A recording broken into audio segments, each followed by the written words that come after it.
So it's been a while since I've done a podcast episode, and I wanted to talk a little bit more about the current conflict before I move back to fitness and nutrition. And there's about a million different things that I could talk about, but I wanted to kind of continue with this theme of kind of trying to look at this in a bit more of a nuanced way and sharing with people who are kind of outside of Israel what's going on here and what's going on from an Israeli perspective, because I think, again, the pro-Palestine camp kind of gets very, very loud every time something like this happens, and there's this real bandwagoning effect that goes on, and a lot of normal people kind of get sucked into just one side of what's going on. You know, Israel is bombing Gaza. Israel needs to stop. We need a ceasefire, and then all the other stuff about like it being an apartheid or it being genocidal. And, you know, I've talked before about why these things aren't true, but I think that the exposure to this side of things is so great for the average person in the West, in Europe, in the US, in Australia, that it's really, really, really hard to see that there's another side to this. And I want to continue sharing my perspective, which I think is a little bit unique in that I wasn't born Jewish. I wasn't brought up Jewish. I've said before, my husband was the first Jew that I knowingly met at the age of 21. I come from a part of the UK where there are no Jews whatsoever. Like, there just aren't Jewish people. And I have moved to Israel and got married in Israel and had children, and they're brought up as Jewish.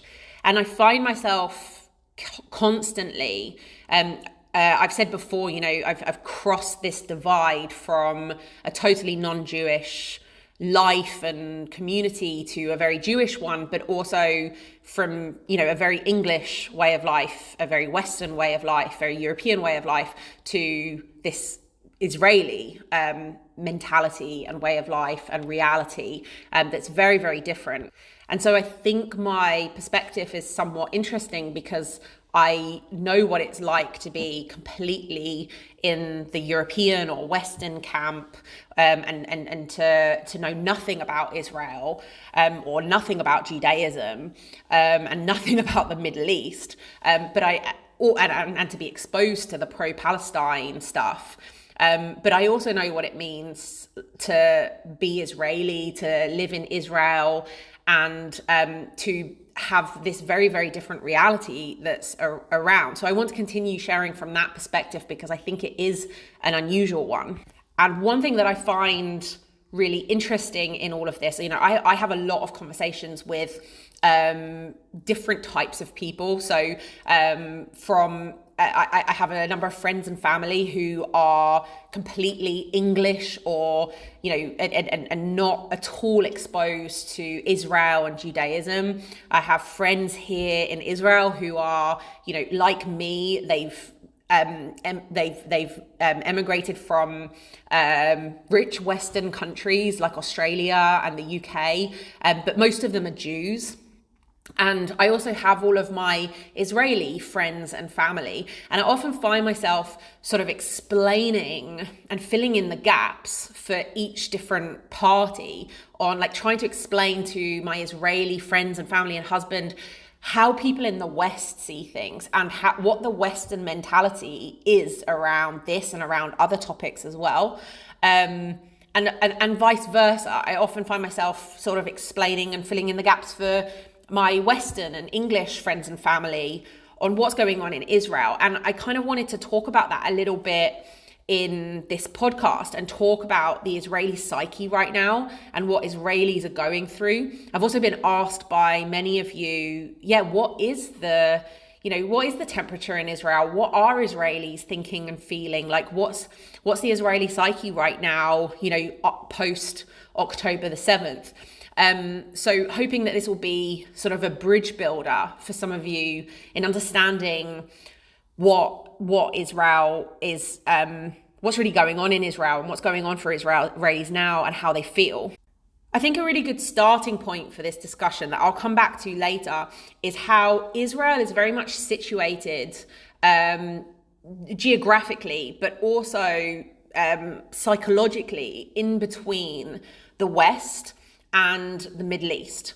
And Israelis very much have this mentality that's kind of an amalgamation of, wanting to aspire to Western values and wanting to be part of the West, but at the same time being pulled backwards into the Middle Ages in many ways by the Middle East, and having a whole different set of cultural values surrounding us, and a whole different cultural set of it's just a whole different mentality that it has to cope with. And the Middle East and the West are so far apart in terms of their mentality, in terms of like their values. Westerners can't see how most of the Middle East works, and vice versa. Most Arabs and Muslims and people from the Middle East can't fathom how people's minds work in the West. But Israelis are kind of a mix of both, and they always have to straddle, live in these two different worlds. It's something I'm going to come back to, but it's a central theme, I think, for this conversation that's really important to keep in mind right from the beginning. And it's important to also remember that I think a lot of people think of Jews as being white, but in Israel, the vast majority, or at least like half of the Jews here are of Sephardic backgrounds. They're from Middle Eastern backgrounds. They're from Iran. They're from Iraq. They're from Egypt. They're from Morocco, Algeria. They're from the Middle East. They're from Yemen. There's huge populations of these kinds of Jews that have also brought their culture. There's a really big tension in Israel between Ashkenazi or European Jewish culture and Sephardic or Middle Eastern Jewish culture, and there are constant kind of clashes between that. I mean, nowadays they get on pretty well, but the difference in the culture and the mentality within homes of these different groups is massive, and they're always coming together here in Israel. I think the first thing to really say is that after October 7th, it's really hard to convey the national and collective sense of grief and pain and sadness. This country is in like a period of bereavement. It's really, really, really hard to understand, because I think it's such a small country with like only sort of 9 million people, that it's hard to even if you compare it to something that, like, if this happened in the UK, for example, it's such a bigger country that, if this happened in the southeast of England, maybe people in Newcastle or Scotland, they wouldn't be feeling a sense of unity and collectiveness with the people that it happened to. But this is a very, very tight-knit country. Like, there's a real sense of national identity, and almost everyone knows somebody who was affected by what happened on October 7th. I'm one of the rare people that I don't actually know anyone who was killed or murdered or kidnapped, but the degrees of separation here, everyone at least knows someone who was killed or murdered or kidnapped or tortured or raped or something. So it's almost like it's hard to imagine a national tragedy of this proportion in a place like the US or the UK, because it's more like it happening within your own community, your own village or your own town. It's like it happening to your cousins or your neighbors. And everywhere you go, I kind of think it's similar to so when someone dies, when a Jewish person dies, they do something called, they sit Shiva. So for the 7 days following the funeral, the family just sits and people come to visit them and bring them food for like 16 hours a day. And it's a very, very, very powerful experience where you're expected, I'm English, we tend to sort of run away, finish the wake as quickly as possible and run away and try not to talk about the death or the person. But here they talk about it, they process it, they go over and over, what happened, and they talk about the person. And there's a similar sort of sense in the whole country right now, even though we're like 45 days out or something. This is still so present in the Israeli psyche right now. Like every single time I sit with friends, every time I meet up with friends, every time we do anything together with family, everyone comes back to the conversation. It comes back to what happened on October the 7th. Comes back to what is going on now and what the solutions are. Like it's just constantly being talked about. And you go shopping here in Israel, and there are just pictures everywhere. You can't go anywhere without seeing the faces of the people who've been kidnapped. There's all these people out protesting, saying bring them home, and just everywhere you go, you can't get away from it.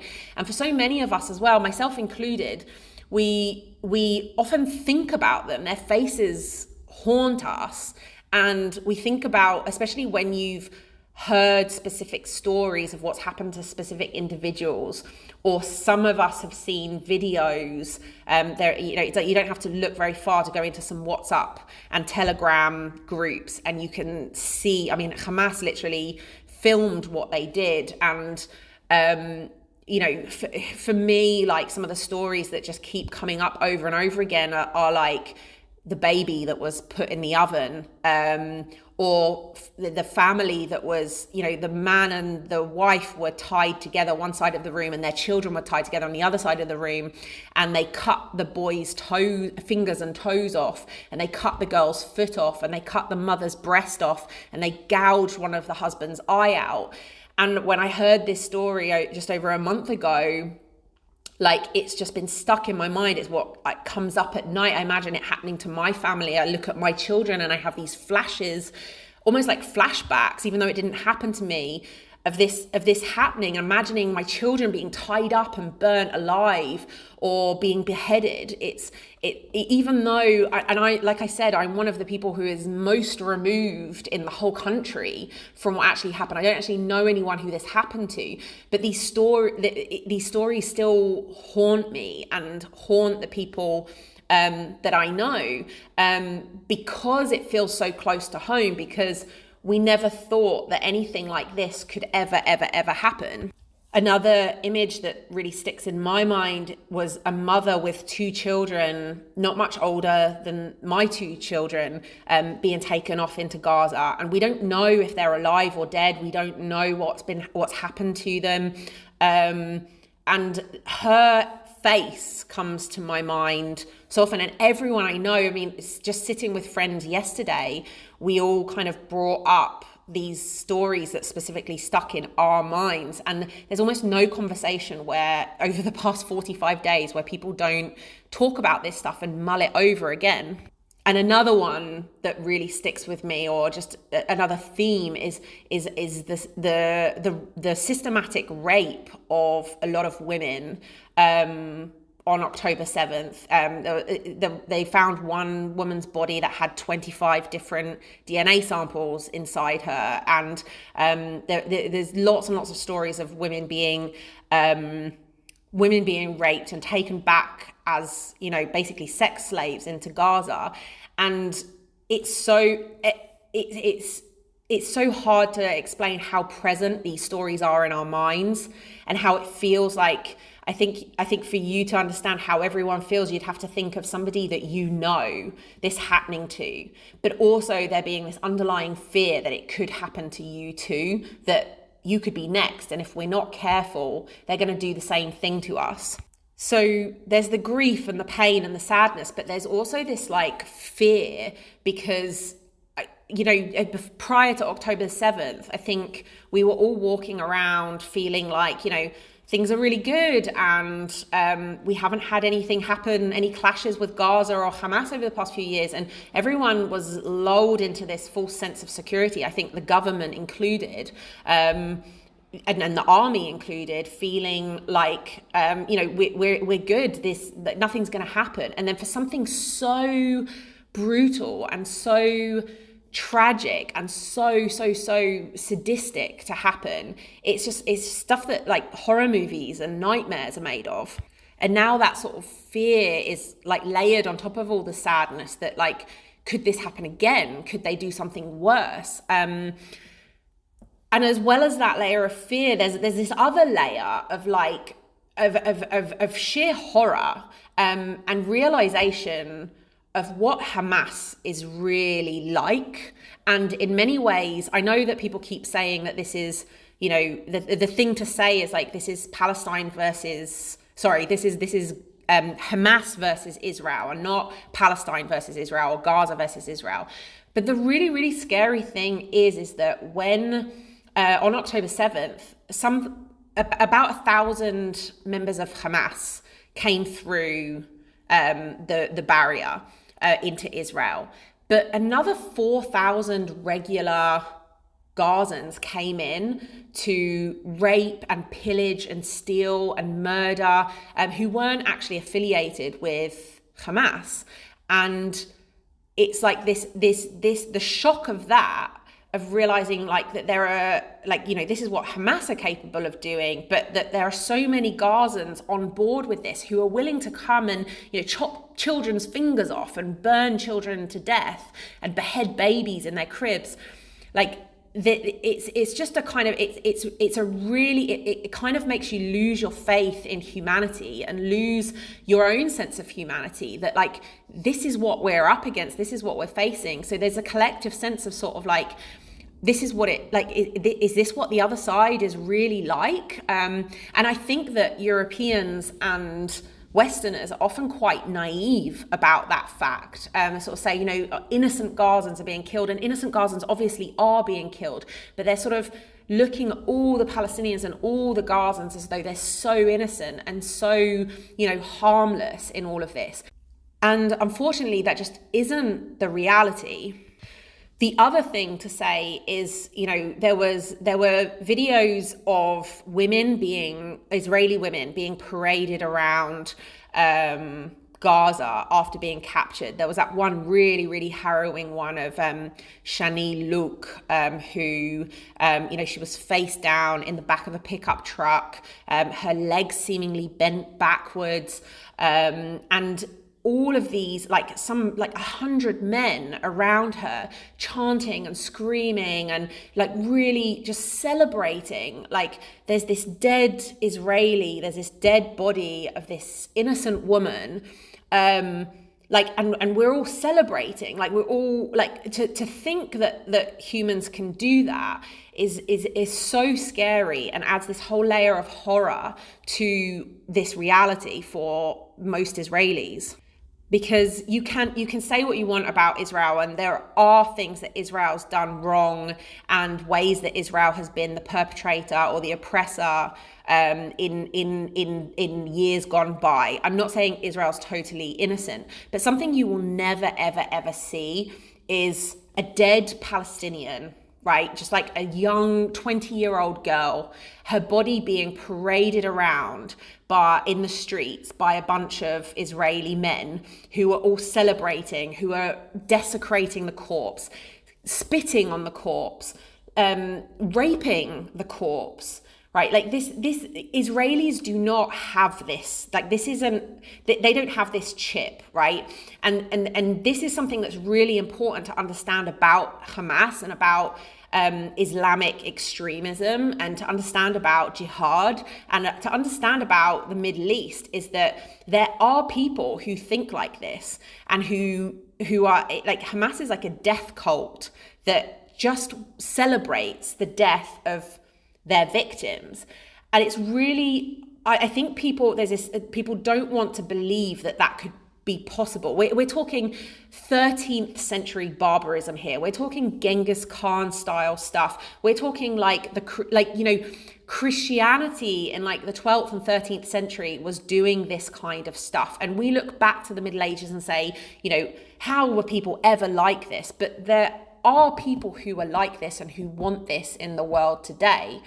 And I think there is a naivety in the West and in Europe where they think that this isn't going on, or where this can't possibly be true. And I think that's where we're seeing a lot of the denial, a lot of people saying, where's the proof? And like, this is all Israeli propaganda. I think in some ways it probably comes from a good place of thinking there's no way people could be this barbaric. There's no way that these people could do this.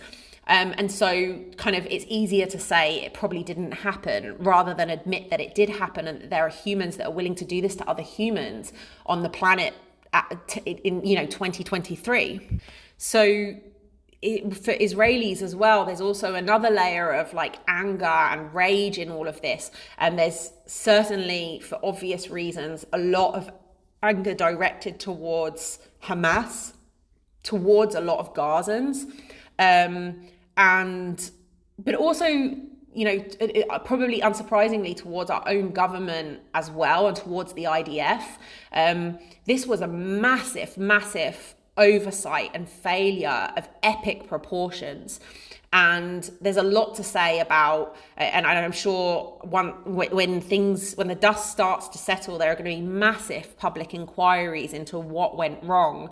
But I've heard certain things like, there were only 2 battalions on the border with Gaza, whereas there were sort of 35 or something like that in the West Bank, dealing with settlement issues and protecting settlers. And so, part of it is to do with the current government's strategy towards Gaza and towards the West Bank and their focus. And it pains me to say that personally, because I've generally been very supportive of the current government, even though it's been massive upheaval in Israel. But I think there's definitely been some massive oversights that are going to need to dug into. And Israelis are angry. They're really angry at their government. They're angry at Bibi Netanyahu. They're angry at the IDF. But at the same time, they're like, right, just get this job done. And there is a sense of real unification in Israel at the moment, that like, we need to fix this. We need to get this job done. We need to, right and left need to come together and put their differences aside. I mean, there were some people on the left who were refusing to serve in the reserves, for example, before October the 7th. But as soon as this happened, they all, most of them joined in and have helped with the war effort. So there's this real sense of like coming together as a nation and as a people, despite all our differences. Prior to October 7th, there were massive infighting between right and left. That was really coming to a head over the past few months. Lots of people very against the current right-wing government, but equally a lot of people very for the current right-wing government, and also going out and protesting the protests. So there was a lot of like civil unrest here prior to all of this. Something really interesting was that has happened, that's been a kind of nice surprise, I guess, in all of this, is that most people predicted, and if I go back to like the week or two following October 7th, something that we were all really worried about is the 2 million Arabs that are Israeli, that live in Israel, that have the same rights as all of us. And there was a real sense of fear that this is over 20% of the population in Israel. There was a lot of fear that there would be a lot of rebellion from them, that they might attack us, that they might come into our homes and join this kind of like jihad. And there was massive security. There still is lots of police out, lots of army out in the streets. And a lot of people were really fearful of that, and the right definitely predicted and warned against this happening.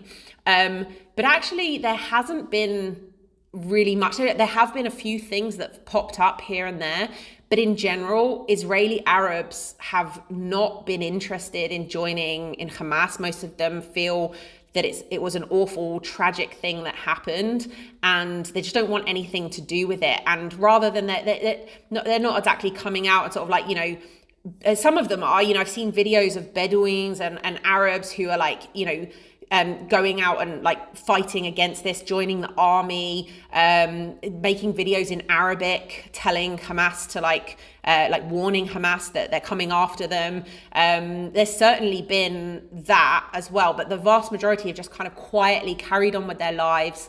I mean, just a couple of weeks ago, I had a nurse who was Muslim who took my blood in the hospital, and I had a little chat with her, and she's doing everything she can to help in the hospital and do her job, and her and her family and community are horrified by what happened on October 7th, and it makes life really hard for them as well. So there hasn't been that uprising within Israel that we were scared that might happen, and that's, I suppose, that's been a nice, pleasant thing, that's come up out of all of this. I think another thing that's going on is that Jews, not just Israelis, but Jews across the world, feel really horrified by the reaction of the West and feel very betrayed. They've lost their trust in non-Jews and in the West and in the rest of the world. They don't feel safe. Anti-Semitic attacks have gone up something like 40-fold across the West in the past month, which doesn't make any sense. As attacking Jews in New York or in Leeds isn't going to free Palestine, right? It's not going to help anyone. So there's this real sense with Jews that I think there's always this kind of separatist kind of attitude or undercurrent in Jewish circles, I feel, where they kind of want to maintain their community and their Jewish circles. But now they feel even more alienated, not just Israelis, but across the world feel more alienated from the non-Jewish majority. And they're scared. They're really, really scared that they're going to get attacked, that they're going to get killed or beaten up. And they're even more scared that non-Jews aren't going to stick up for them. And, there's a lot of talk of sort of like, I never understood how the Holocaust could happen, but now I understand. And this feeling of like thinking that, anti-Semitism we were kind of past anti-Semitism, and that the West there wasn't really any anti-Semitism in the West, to now being like, it's still here. It still exists. And I think Jews feel really hurt and betrayed and scared by that. Israel and Jews in general are also really just very tired of being the scapegoat. Israel very much feels, and Jews around the world feel, that Israel is held to a totally different set of standards to anyone else in the world and in the Middle East. And they're really, really tired of having to sort of explain themselves all the time and having to defend themselves all the time. And even when something so horrific like October the 7th happened, like it's still having to explain to the world why they have a right to attack, why they have a right to fight back. In a way, it's funny to talk about the Israeli psyche as though it was one unified kind of mentality, because it's certainly not. Israel is a very, very diverse place and has a very diverse population. In terms of religiosity, there's people who are completely secular, and then there are people who are extremely Orthodox Hasidic Jews, and there's everything in between. There's a massive scale of from really hardcore liberalism to quite hardcore conservatism in this country. There's a huge spread from left to right and across the middle. There are just such diverse opinions and attitudes in this country. And again, there's also the Ashkenazi Sephardic split. So there's just such an enormous amount of diversity in this country in so many ways, but also in terms of opinions. But something that has been very striking this time in particular is just how much those opinions when it comes to Gaza and when it comes to the Israeli response are very, very unified and have really, really, really come together. Every Israeli I know, is supportive of what the IDF, what the Israeli Defense Forces are doing in Gaza right now. And I think that's something that's really, really hard for Westerners to understand from the outside, because obviously there's a range of opinions in the West, people who are very supportive of Israel and people who are, want ceasefire now, no matter what. And that range always exists in Israel, right? Every time there are rockets from Gaza, there are always people who are like, we need to have a really heavy-handed response to this. And then there are always people who are like, we need a ceasefire. We need peace agreements. We need to stop. We can't bomb them. We need to, but this time that doesn't exist on the left. And it's interesting watching a lot of my left-wing friends now being very supportive of we have to destroy Hamas. This can't end until Hamas is completely destroyed. And this time being more apathetic about the loss of lives. And I think it's because of the closeness of it and the intimacy of it and the barbarism from the attack. That again, unless it happens to you and unless you have that threat, it's very hard to understand how someone can be supportive of that. But one of the reasons why so many Israelis are supportive of it is because the people who were attacked on October 7th, right, these were not right-wing religious settlers in the West Bank, right? These were, first of all, the Nova Festival, right? These are the most left-wing, hippy-dippy, peace-loving Israelis in the whole country, right? They all want peace with Gaza. They want peace and love. They all want and they were just completely massacred, right? The fact that they are the most left-wing, most sympathetic of Gazans didn't save them from being raped, from being tortured, from being kidnapped. And so a lot of and the same is true of the kibbutzim. All of those kibbutzim surrounding Gaza, again, these are not settlements. These are not right-wing religious fanatics that were attacked, right? These are, there's stories of people who, as people who live on the border with Gaza, who would drive Gazans to Israeli hospitals to get medical treatment, and they were killed, they were massacred, they were tortured. This is the most left that Israeli society goes, and many of the kibbutzim are small communes that are completely collective. They're very, very socialist and communist.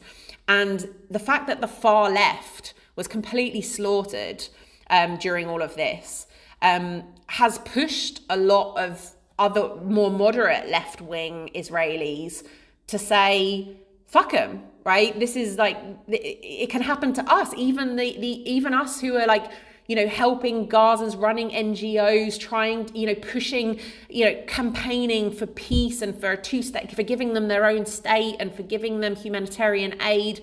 They went and killed us. So there's this real sense of betrayal, I think, on the left that has then left them to say, wow, there really is they don't like any of us. They hate all of us equally. And there really doesn't seem to be any solution.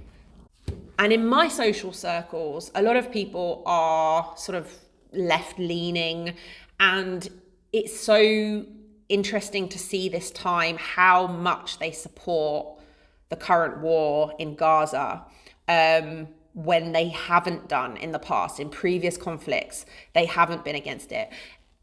there are definitely voices and opinions on the right that are like, we just need to get everyone out of Gaza. We need to just kick them out or kill all of Hamas. We just need to destroy Gaza. We need to start again. We need to annex it.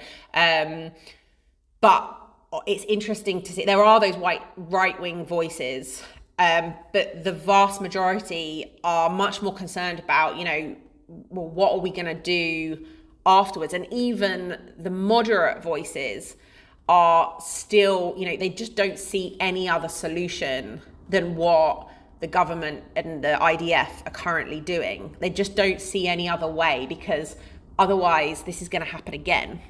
And I do think it's very easy to sit, in a comfortable chair in Britain, in rural Britain, in a really safe place, and look at this and say, that's wrong, and Israelis shouldn't feel that way, or that bombing Gaza, that going after Hamas is the wrong thing to do. But I think people, again, are being quite naive and would feel very, very, very different if they were going to be the ones, who could possibly be attacked or raped or kidnapped and so on and so forth, or if this could happen to their children. I think those people who are sort of saying, oh, it's such a shame, can't we just all get along? Can't we just, stop killing each other? Those sorts of people would feel exactly the same as everyone in Israel if they were put in this situation. And there is a sense of sort of hopelessness almost in Israel, because we don't know, we often talk about, what's going to happen afterwards. Okay, so there's like 20,000 Hamas terrorists in Gaza. They've killed about 12,500. And it seems to be that this ground offensive is going to continue until all 20,000 are killed. And hopefully we have all of the live hostages back. But there's a real sense of hopelessness. Why? Because as much as the West is saying, just give them their own state, just give them their own country, it's really tricky, because Gaza was given back to the Palestinians in 2004. Israel unilaterally left, and they dismantled all of the Jewish settlements within Gaza. So, and the idea was, let's give them Gaza, give them their own land, give them, we'll end the occupation of Gaza. They have it, they can rule themselves, and then we'll create a two-state solution. And it didn't work. It ended up creating a lot more terror and a lot more attacks and a lot more clashes between Hamas, between Gaza, and ultimately a lot more Israeli and Palestinian deaths. So everyone has in Israel sort of said, well, like a lot of people were for the leaving of Gaza, and like, this is the only solution and this is going to lead to peace. And it didn't. It made everything so much worse. So there's these layers of complexity on this situation where, when you look at the West Bank, there is an issue with illegal settlements, with the expansion of the settlements, and there is ultimately a military occupation in parts of the West Bank, and movement of the average Palestinian in the West Bank is restricted. But and there have been many Israelis, and I still know some Israelis who still argue that we should just give them the West Bank, just give it back to them, we should leave the West Bank. But so many people sort of say, we can't do that. Look what happened in Gaza. Like, Gaza became so much worse, and now we have a Islamic jihadist Iranian proxy right on our doorstep. And if we leave the West Bank, the exact same thing's going to happen. So there's this real tension of Israel doesn't, most Israelis don't want to be involved in the West Bank. They don't support any sort of occupation or any sort of Israeli presence in the West Bank. And I don't think anybody high up wants to be there either.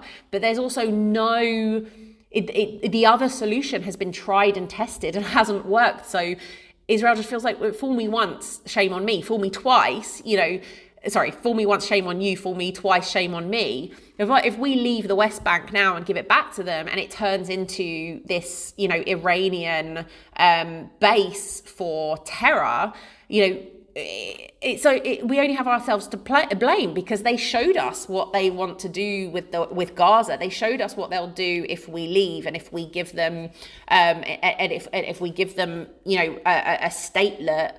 They won't turn it into Singapore like they could have done. They won't turn it into a thriving state in the Middle East that has peace with its neighbors like they could have done. They'll turn it into a terror base. So there's this real kind of hopelessness in Israel.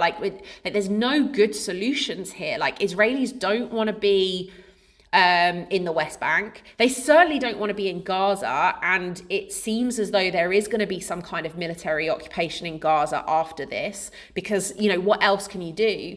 But nobody wants it, but they're just really acutely aware that the other alternative is so much worse. So it's just this really sucky thing of being both options suck, and we have to pick the least sucky one. And one final point that I want to make, just kind of coming back to how Israel is geographically and ideologically in between the West and the Middle East. What's really interesting is that, again, Israel tries to aspire to Western values of democracy, of liberalism, of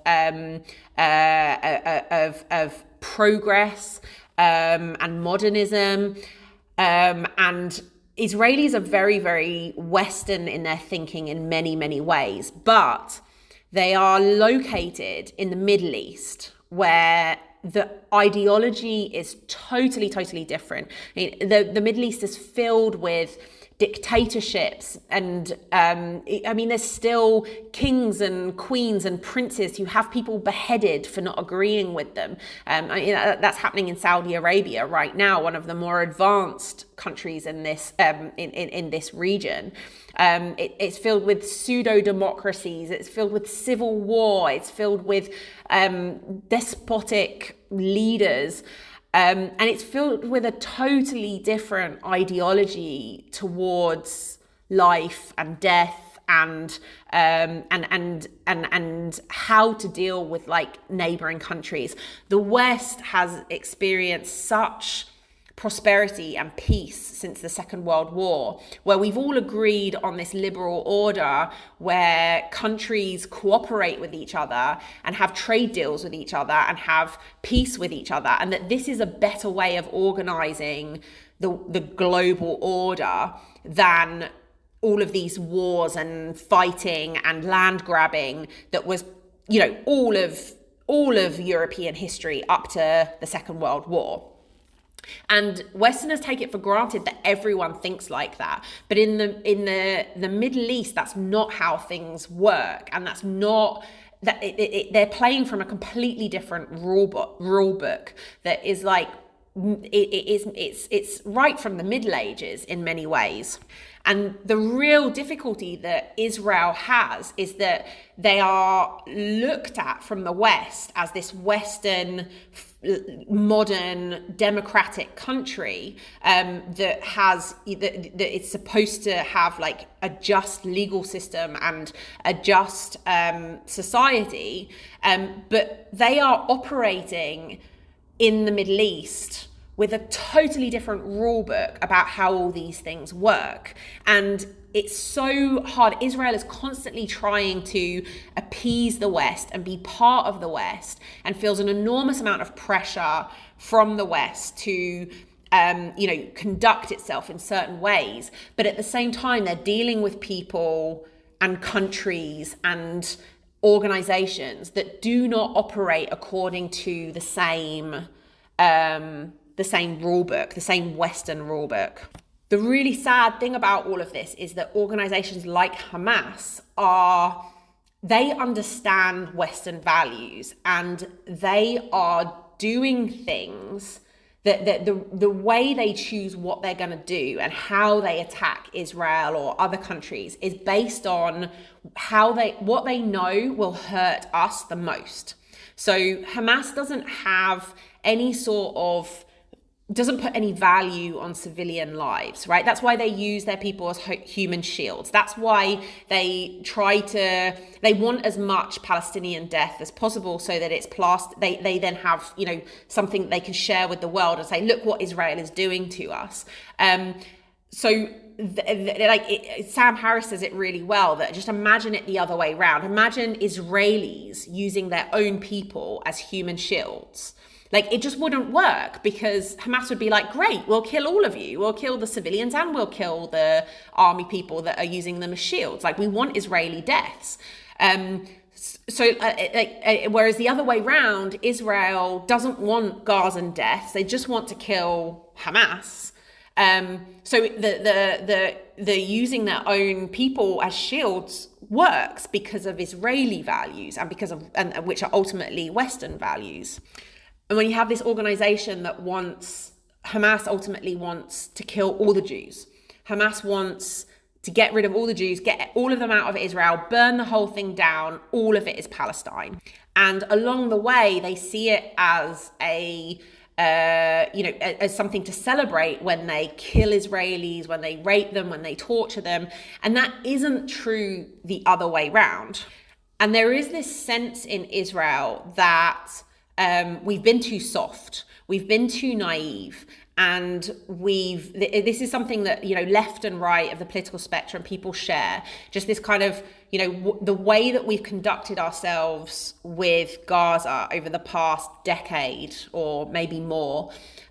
We've shown weakness to them. We thought we were being humane, we thought we were being good people, but they just see it as weakness. They see it as, we are weak and they can attack us and they can hurt us. They can really hit us where it hurts. And this has caused a lot of Israelis to say, okay, then we're going to speak your language.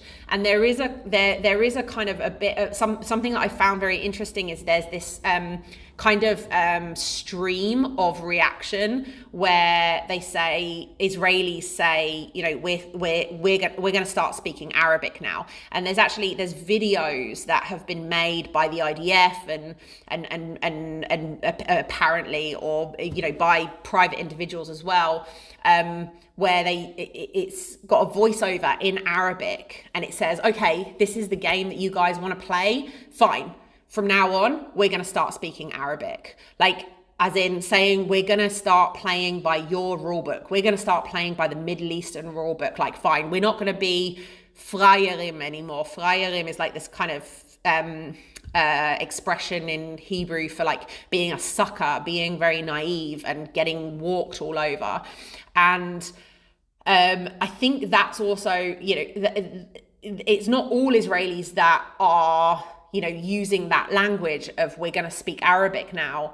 But I think that sentiment is shared by most Israelis. Okay, now we understand what it is that you want and how you want this to go. So we're going to play by your rules. We're going to do this your way. Fine, you wanted a war, well, you've got a war kind of thing. And I think that's something that's very hard to understand if you're coming from a Western perspective, because it kind of just feels like an eye for an eye and the whole world goes blind. And it does feel like that for a lot of us a lot of the time. But at the same time, if you don't respond, and fight fire with fire, they're just going to take your other eye out. And then they're going to take your leg off, and then they're going to take your arm off, and then they're going to rape you and torture you and murder you until you're dead. If you don't fight back, then you're just a sitting duck, and it's just going to keep happening to you. And I think that's something that's so hard for people coming from a Western perspective to understand, just because you're so safe. And I've talked about the privilege of peace before, and how, if it was happening to you, right? If this was a threat on your doorstep and this could happen to you, I think you would react exactly the same as how Israelis are reacting right now. So I think I've said everything that I want to say on this particular topic about how Israelis are feeling right now and what the national mood is. Again, my goal is to kind of try to bridge the gap between a Western mentality and that Middle Eastern mentality and the Israeli mentality that's in the middle, and help you understand how Israelis are feeling about all of this and where it's all coming from, rather than just seeing things, like try to step into Israeli shoes a little bit. So I hope you found it helpful. Please let me know if you have any questions or if there's anything that you feel like I didn't address properly. And I'll try to address it in another podcast.